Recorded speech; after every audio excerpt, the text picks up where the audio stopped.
Oh, there's so much drama in the menu. Like, whatever you think is gonna happen, you're wrong. This menu, this guest list, this entire evening. This is just theater. It's stagecraft. We're leaving now. Has been painstakingly planned. This is real, isn't it? What the hell is going on? You won't know till the end.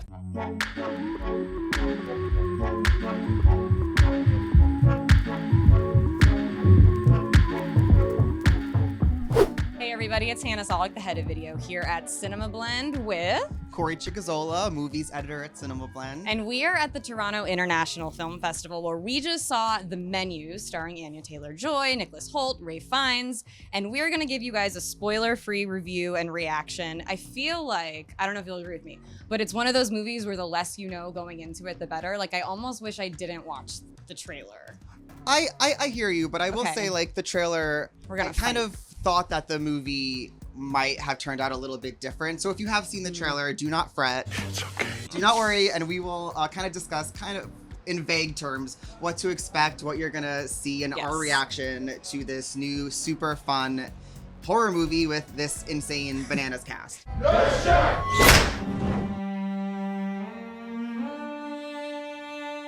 So that's actually a great point that we should talk about because I'm not a horror gal. I don't like being scared. I was afraid of Casper as a child. Like, I don't. Not Devin like, Sawa. The friendly ghost is no.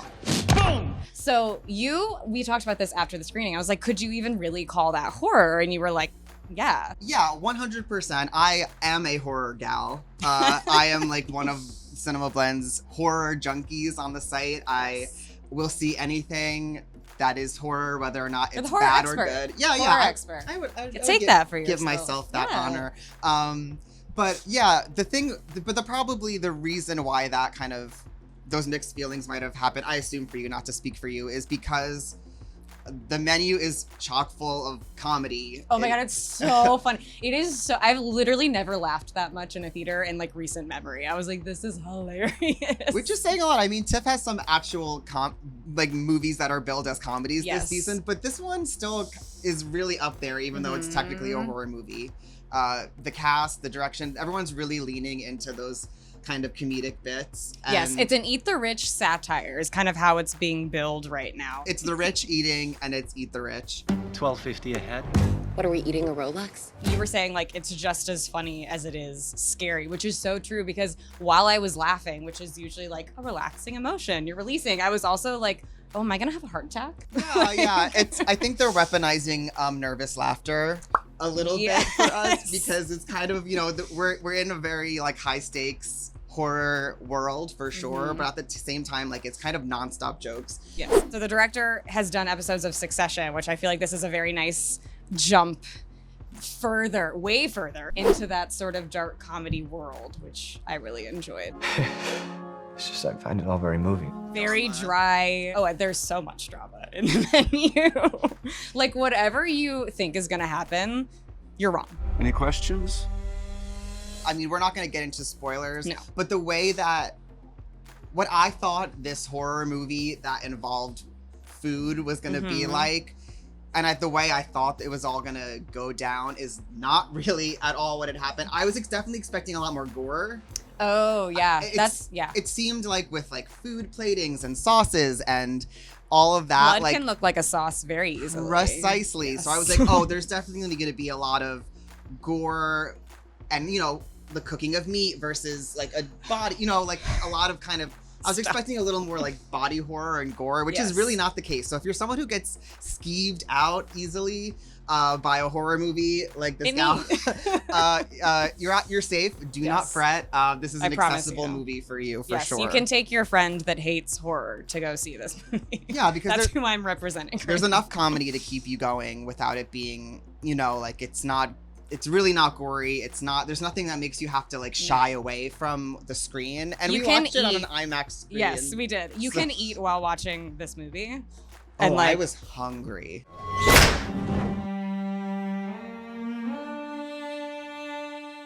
Let's talk about the performances because Rave Fiennes, first of all, he's hilarious, which I love seeing Rave Fiennes just be like, just over the top. You were saying earlier how you love when actors are like in the Legally Blonde liposuction Right. space.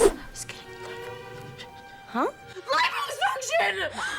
Oh God! I'm always like really impressed by actors who are playing a comedic scene Yes. that for their character feels dramatic. So there's like really high emotional stakes and tears maybe when they're like, when it's ridiculous, Yes. a ridiculous concept, which I think is something that definitely the menu accomplishes. And like, there's something like magical about seeing Voldemort like kind of yuck and be silly in a way that we haven't. I mean, as soon as he popped up on the screen, I was like, Harry Potter!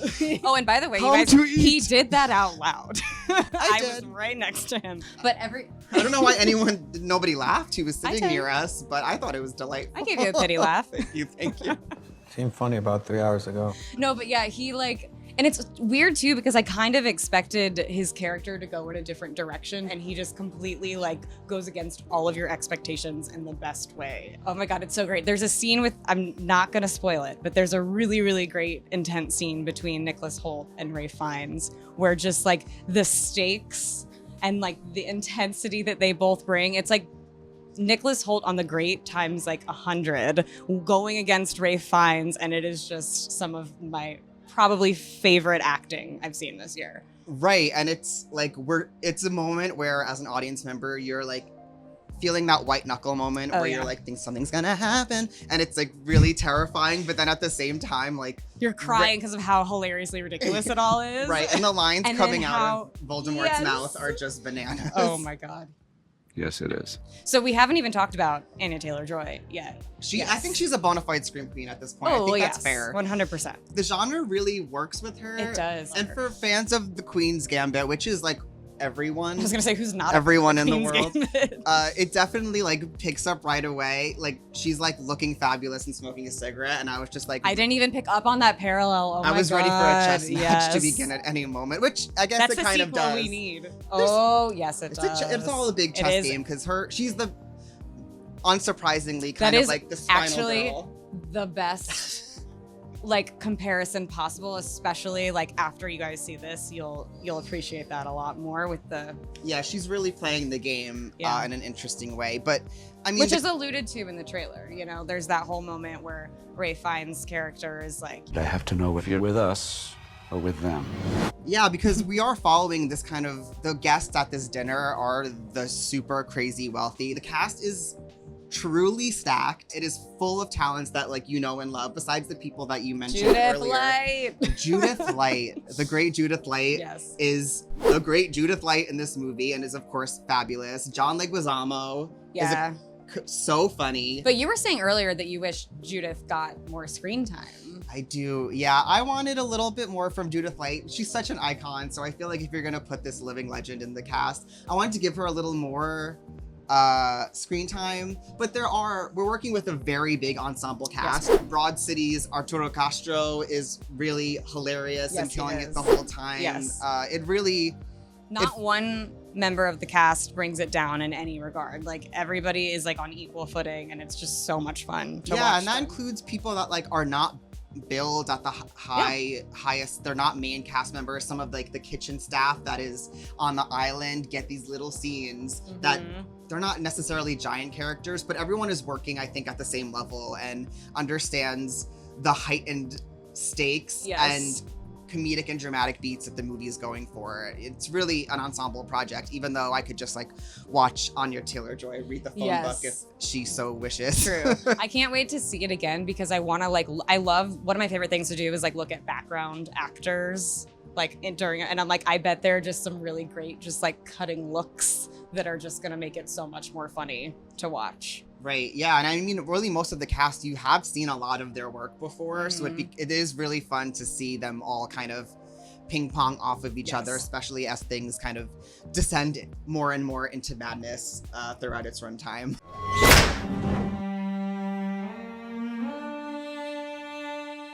All right, so final thoughts, star rating. Have you come to a conclusion? What are you thinking?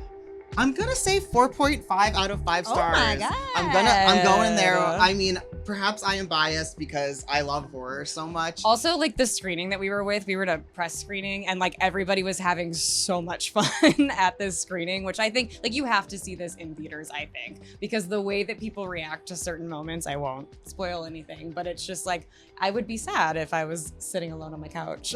Yeah, and I mean, even speaking to that, our screening happened to be at first thing in the morning. Yes. It was very much at the crack of dawn. Hannah was not caffeinated. I was not caffeinated. And yet. And it woke my ass up. That's right. So you know what I mean? Like if a room full of, obviously we love film. That's why we're at TIFF. That's why CinemaBlend is so excited. Hey, is that why we work for CinemaBlend, Corey? I'm not sure. Maybe an excuse to watch TV and movies and just say that it's for work. But you know, it was first thing in the morning. We're pretty deep into the festival as far as our stay here, and the fact that we were so like instantly woken up. Yes. First thing in the morning shows how much. Great way to start the day. Yeah, yeah. I think we should start mornings off with more murder. That's how I feel as a horror fan. But that's just me. Is he gonna keep doing that? And speaking kind of also for folks who maybe are not into horror, there is a demographic that I think specifically will really love this movie. And it's anyone who has worked in service before. Yes. There's a lot of commentary about what and it like is in like. jokes, yes. What yes, it is yes, like yes. to work, what it is like to serve people who have technically more status or more money than you. And even just, you know, like seeing the chef be the chef. I mean, we just came off of FX's The Bear, which is a hugely successful show all about a back of house kitchen drama. So it was very exciting to once again be back in that world. And for folks who maybe haven't been in a restaurant, who have seen The Bear, might know the rules of a kitchen a little more, which only helps you kind of zero in and understand the stakes. And if you for haven't everyone. worked in the service, no, I'm just kidding. No, It's gonna go into. You're right. If you haven't, maybe you'll learn a lesson. Yeah, hopefully. Or two about what it's like when it comes to kind of the power discrepancy, especially. Yeah, there's a lot of commentary, obviously, on class. We're gonna die tonight. Yeah. I'm ready for a Blu-ray already. It's not even out yet, and I'm like ready to have this be a second watch. All right, well, we will be covering more films from the Toronto International Film Festival. So if you're here on YouTube, be sure to hit subscribe so that you guys don't miss any of those. The Menu is in theaters on November 18th, and you guys should all go see it the second it comes out, because trust me, you do not want to be spoiled for this movie. Meet us back here in the comments section once you've seen the movie. Tweet at us. I'll tweet at Corey. I'm ready. I'm ready for some tweets about horror. That's like what I live for, so for sure. Bye. Bye, love you.